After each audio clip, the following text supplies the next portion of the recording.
Ya, selamat malam teman-teman. Perkenalkan, nama saya Ferdi Grandupiasa dengan NIM 2021 42012.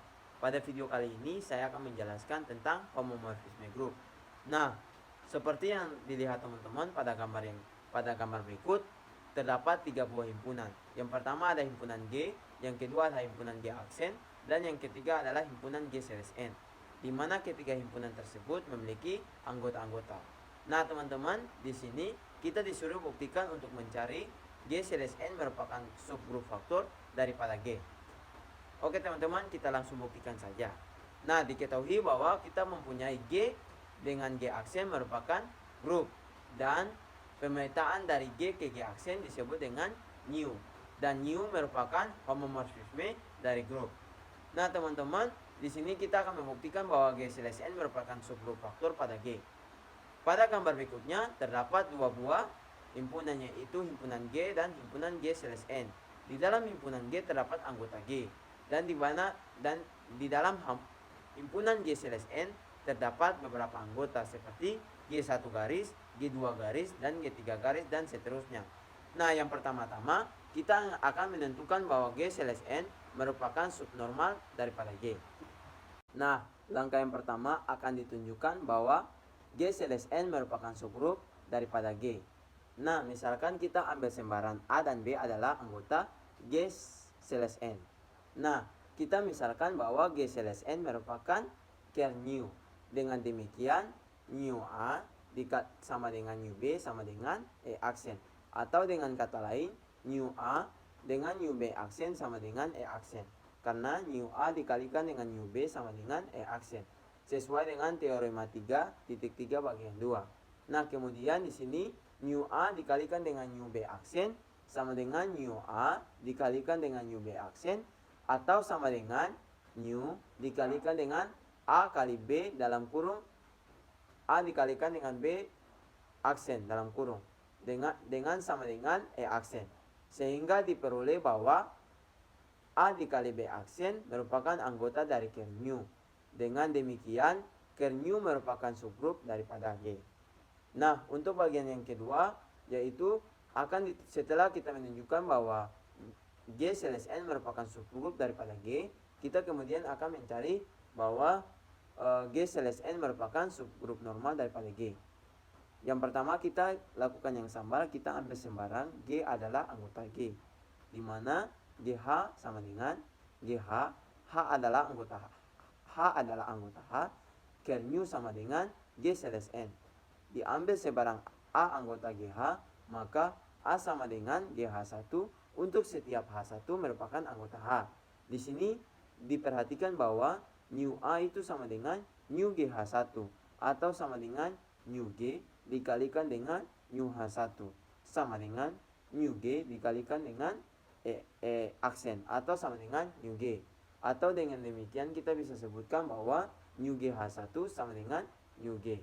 Karena nu GH1 sama dengan nu G diperoleh bahwa nu dikalikan dalam kurung GH dikalikan dengan E aksen, atau sama dengan E aksen. Atau dengan kata lain, GH1 G aksen adalah anggota H, yaitu GH1 G aksen sama dengan H untuk setiap H adalah anggota H, karena GH1 G aksen merupakan sama dengan H dan A sama dengan GH1. Maka AGH1 sama dengan HG adalah anggota HG. Jadi berlaku GH merupakan subset dari HG, dan dengan cara yang serupa dapat ditunjukkan berlaku pula HG merupakan subset dari GH, sehingga terbukti bahwa H sama dengan ker nu atau sama dengan G /N, maka merupakan subgrup normal. Yang ketiga, setelah kita tahu bahwa G /N atau sama dengan ker nu merupakan subgrup normal dari G, maka terbentuk grup faktor dari ker nu, yaitu teman-teman bisa lihat gambar di mana G /N di dalam anggota yaitu ada G1K garis, G2K garis, dan G3K garis, di mana G /N atau ker nu itu merupakan sama dengan dalam kurung ker nu G1, di mana G adalah anggota G, dan yang berikutnya KG dalamnya G adalah anggota G, atau G selesai N atau ker new sama dengan G1K dengan G2K dengan G3K garis. Untuk setiap G1 garis, G2 garis, dan G3 garis merupakan anggota G. Sehingga terbukti bahwa Gn atau ker new merupakan subgrup faktor dari G.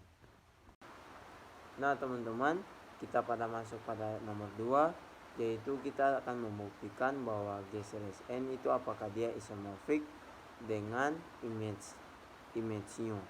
Nah yang pertama kita pada masuk pada pembuktiannya, seperti yang ditanyakan bahwa G selesai N atau ker new itu apakah dia isomorfik dengan image U. Kita harus membuktikannya dengan meliputi 3 cara. Cara yang pertama yaitu adalah homomorfisme, yang kedua yaitu surjektif, yang ketiga adalah injektif. Dengan didefinisikan gamma sama dengan G ker new dipetakan dengan image new dengan gamma Kg sama dengan new G untuk setiap Kg adalah anggota dari G selesai ker new. Yang pertama kita akan menunjukkan bahwa apakah gamma itu merupakan dia homomorfisme atau bukan. Kita lakukan yang pertama adalah ambil sebarang Kg1, Kg2, di mana Kg1 dan Kg2 merupakan anggota dari G selesai ker new. Maka gamma dalam kurung dari Kg1 Kg2 sama dengan gamma Kg1 G2 itu dilakukan dengan operasi koset sama dengan new G1 G2 sesuai dengan definisi soal, di mana new G1 G2 itu sama dengan gamma Kg1 G2, sehingga new sama dengan new G1 dikali dengan new G2 atau sama dengan gamma Kg1 dikali dengan gamma Kg2. Karena gamma Kg1 Kg2 sama dengan gamma Kg1 dikali gamma Kg2, maka gamma itu dia homomorfisme. Yang kedua adalah kita akan tunjukkan bahwa apakah gamma itu dia subjektif atau bukan. Nah, di sini karena image new itu merupakan hasil pemetaan dari new, maka untuk setiap X itu merupakan anggota image dari new, di mana terdapat G adalah anggota G, sehingga X sama dengan new G. Jadi X sama dengan new G atau sama dengan gamma Kg sesuai dengan definisi soal yang tadi sudah kita bahas pada bagian A. Artinya ketika kita ambil sembarang X anggota dari image G, kita peroleh koset Kg merupakan anggota dari G selesai ker new. Jadi membuktikan bahwa gamma itu dia homomorfisme subjektif. Yang berikutnya adalah kita akan tunjukkan bahwa gamma itu dia injektif atau bukan. Maka di sini adalah kita ambil sembarang Kg1 dengan G2, di mana untuk setiap Kg1 dan K2 merupakan anggota dari G selesai ker new, dengan gamma Kg1 sama dengan gamma Kg2 atau sama dengan new G1 sama dengan new G2. Maka kita dapat tulis bahwa new G1 dikali dengan new G2 inverse sama dengan new G1 dikalikan dengan new G2 inverse, itu merupakan semuanya dikalikan dengan inverse G2, sehingga menghasilkan new G1 dikalikan dengan new G2 inverse sama dengan E aksen, karena new G1 dikalikan dengan new G1 inverse merupakan E, itu kan merupakan suatu syarat inverse. Nah kemudian kita akan membuktikan, nah setelah mendapatkan hasilnya seperti itu, di mana ker new itu merupakan homomorfisme, karena new G1 dikalikan dengan K dikalikan dengan new G2 inverse sama dengan E inverse, sehingga new G1 dikalikan dengan G2 inverse sama dengan E aksen, merupakan definisi dari homomorfisme. Nah teman-teman, setelah kita tahu lewat pembuktian homomorfisme, surjektif dengan injektif. Jadi G1, G2 inversi itu merupakan anggota K. Artinya KG1 sama dengan KG2. Sehingga gamma homomorfisme injektif.